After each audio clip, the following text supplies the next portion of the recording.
Hello, Cosmos. Recording my second Ohana Breath musings video.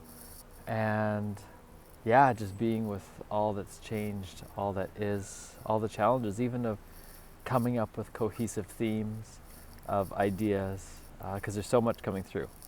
There's so much coming through with regards to money, to God, to seeing each other, to seeing ourselves, to family, to what we want. And so it isn't so much what to talk about, but where to start. And perhaps just starting with the idea that I received recently. I've been listening to more, actually almost business, but business tied with some spirituality from Alex Hormozi and some of his talks. And one of them was just getting to even a level of exceptional now. The bar has never been so low. It's never been so low to start a business. Like, you don't need that much money or time. But even in a podcast, even video form like this, they were saying that to be the top 1% of podcasters, you just need to release 21 podcasts. And just remind me how often I stop myself, and from the I can get the collective we, to create it so that it's not that hard to become exceptional, which also means there's so much opportunity. And that's part of my own desire to actually step through my own fears. How can I put myself out here? Realizing that very few people may listen to this initially, and that's okay. I don't need an audience. It's more for me, by me, through me. And if someone else gets served, fantastic. And coming back to that, I think that's the work that I do now. I create amazing safe spaces for people to have experiential processes, to explore their psyche, their emotions, their mental mind, their spiritual self. But the biggest thing is getting over my own fears and just doing it for me and having fun while I'm doing it. Because otherwise, doing this work, often we joke, I remember hearing the term, I think it was from my teacher Yvonne Rados, that we're cosmic janitors. And so we may be sitting there. I was literally there with someone in a breathwork hape session yesterday where they were throwing up, spitting up, clearing all this junk. And it's like, it's messy. It's not pretty and glamorous all the time. And in that moment, I'm having so much fun. And if I'm having fun, then let's keep doing it. But if I'm not, then why do it? Because we were talking about a retreat that we're thinking of putting on together. And that retreat could be a ton of fun, but it's also in this moment, the planning, the stress, is this going to work? Will people come? Will people show up? What do we need to do? What stuff do I have to hold? What do they have to hold? And it's like, there's a lot of stuff. It's easier, it feels like, just to sit back and do nothing. But is that what I really want? Is that what he really wants? Is that what we really want? And I think it's always taking a look. It may be hard in the moment, but is that the hardness that I choose? Versus the hardness that a lot of people I find go around these days is bragging like, I have a busy life, I have a hard life. And I'm like, that isn't something that I would boast about. For me, where I've come to now is that most of the time when people say, what do you do? I'm like, well, if you actually look, most of the time I'm spending time on myself. I'm being with my family. I am resting. I am battling my own demons. Just before recording this video, I was feeling a little shorter temper, a little shorter fuse. And so I realized it's time to step outside to shift up the energy, because otherwise I'm just going to stay in that state, and that state isn't helping my family, it's not helping myself, I'm not getting anything done, it's not moving the universe forward. So how can we actually move things forward? And so then it comes to, what am I here to create? And I know that if I can be intentional, if I can put myself out there, it works. And the funny thing these days is that money has been coming up. You know, how much to charge, when to give things away for free, how to distribute it, how to share it. And one of the interesting things I enjoyed listening again to Alex Hormozi was like, you know, my content, as he said, isn't exceptionally better than someone else's for the most part. But I've made $100 million at 32 years of age, and so people want to listen and say how. And then he extrapolated, it's like, Elon Musk isn't like this amazing, divine, prophetic tweeter, but he's also like the richest or second richest man in the world, and so people are going to listen and watch. And so I recognize that's part of my own desire to create what may seem like worldly financial success, is because that automatically enhances the platform, enhances the reach. And for me, it can also be used as a barometer for how I'm in alignment with playing the game of this world without being the game. And if I be the game where I think that that's the number one thing, making lots of money, I'll get lost. But if I can play the game and still enjoy the heck out of life and have so much fun, that's when I'll really have that magic spark where people are like, how are you having fun and just enjoying life and being you and making all this money? And the term we like to use these days is fuck you money. Like, it doesn't sound spiritual, but I love it. It's like, I no longer have to capitulate or feel like I have to capitulate to some of the rules that seem ridiculous that are coming up now. And I have the ability to shape and shift the dialogue, to shift the rules the way I think that would best serve us. And it's funny, when I grew up, I thought more rules, more oversight means it's better. And now as I look, I would love for there to be more freedom, but in that freedom, it's how do we support people to make the choices that they really want to make? How do we support people so that they're not like, well, I did this because it's legal, but rather I did this because this is the way I want the world to be. We spend so much time these days trying to look at life. Is this safe? Is this dangerous? Because it's hard to trust the institutions when it's just, is it legal or not legal? Such a different term. Such a different term.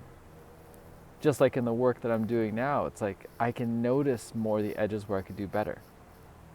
If I judged myself based on my criteria 10 years ago, I am very authentic, honest, connected, open, loving. But if I can look at myself through my current eyes, my level of awareness can see the places where I'm holding, where I'm withholding, where my shame is holding me back, where I'm blaming stories of the past, especially the stories of the parents, for how I'm acting now, as opposed to owning. My parents are lovely. They got me to this point. They're not watching over me right now. They are not currently in my ear telling me that I'm doing good or bad, and yet I can still blame them when things go wrong. And when I'm doing well, I don't automatically give them credit going, oh my God, they're such great parents, that's why I'm doing so well. So it's a one-sided kind of thing. And so it's selective remembrance of selective patterning.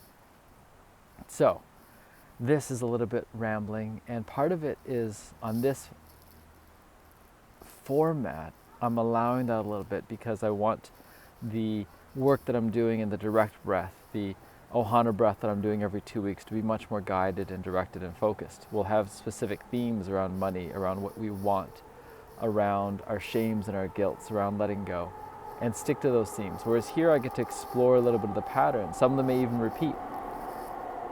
It's funny with money as well that I've been giving away the Ohana breath for free, and fewer people are coming. So what's there? It's not the money barrier, so there's something else. Something else in terms of how I remind people that this is a great practice, a thing to do. And then the things that I am doing for money, hundreds of dollars to thousands of dollars, those things are actually getting busier. The private breath sessions, the private medicine ceremonies. And those ones I think are much more clear on the offering and reminding people of the value that they're getting.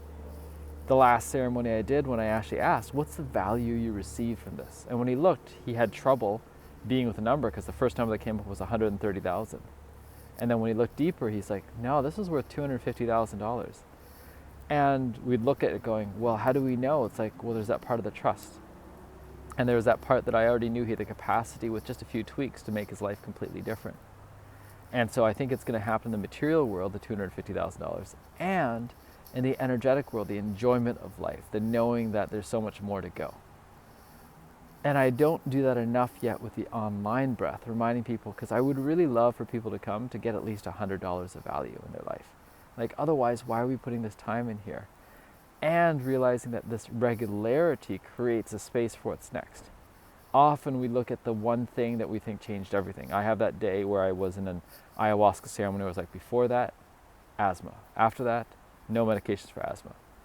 But if I'm really honest and looking, everything that happened before that, whether it was the coaching, whether it was the burnout, whether it was the esoteric teachings, whether it was the mushroom journeys, whether it was the What else is there? I can't remember what else. There's so many things that led to that point being exactly what it was, led to the trust being there, the safety being there. But it's like the montages we have in the movies like Rocky, where it's 30 seconds.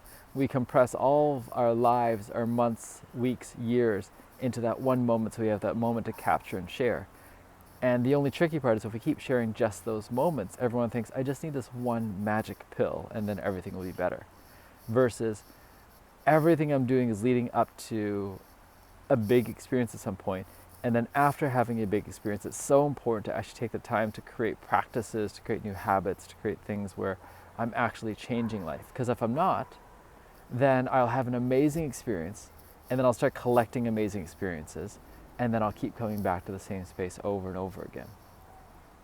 And for me, it keeps coming back to, am I actually enjoying my life with my family, especially with my beloved, with my son, with my cat, in the place that I am right now, and not always wanting to be where I think I'm supposed to be. Like, I can see myself 10 years from now, like billions of dollars, if we look at it that way. I can see myself even in a few years in a much bigger house, podcast recording studios. We've got suites for people to stay in. We've got spaces for breath and medicine, and we've got hopefully multiple of these within a few years, and sharing and all that. But this is where I am right now, Port Moody, British Columbia, Canada, in a 2-bedroom apartment, which is in this beautiful little village, and we love it, and we love our freedom and our flexibility to just go out and do whatever we want when we want. And sometimes that's the challenge. When we have that, it's hard for me to sit down and say, okay, I'm going to do this work that I'd rather put off and just have fun. And then can I start to love the work, like even this being the work. So wherever you are, whatever state you're in, I invite you to take a look. Where am I really enjoying life? Where am I not? And know that for myself, I have people very close to me who have $0 net worth, negative net worth, we look at the 3D world, and millions to, wow, hundreds of millions of dollars net worth. And everyone is doing their part to actually be with themselves. And it doesn't mean that more money means it's easier. It just means different problems in that sense. And so I invite myself and yourself to be with our current problems, be with our way of being. Leave a comment if you want to. Please come join a free breath, ohanabreath.com. And if you know it's time to dive deeper, it's like time to really invest in yourself, and I've had so many of those calls lately, then reach out for a private session if you want to. I'm doing them now still. I don't know how much longer I want to do this many of them, because I really want to step to how can I impact and influence more people on a longer time scale with even more fun. So, looking forward to all the collaborations, all the love, all the sharing. And I imagine in the next few weeks, months, even years possibly, very few people listen to this. But someday, it'll be interesting to come back to, and I look forward to whatever wisdom is generated from the listener and then shared back. Love you. Ciao for now.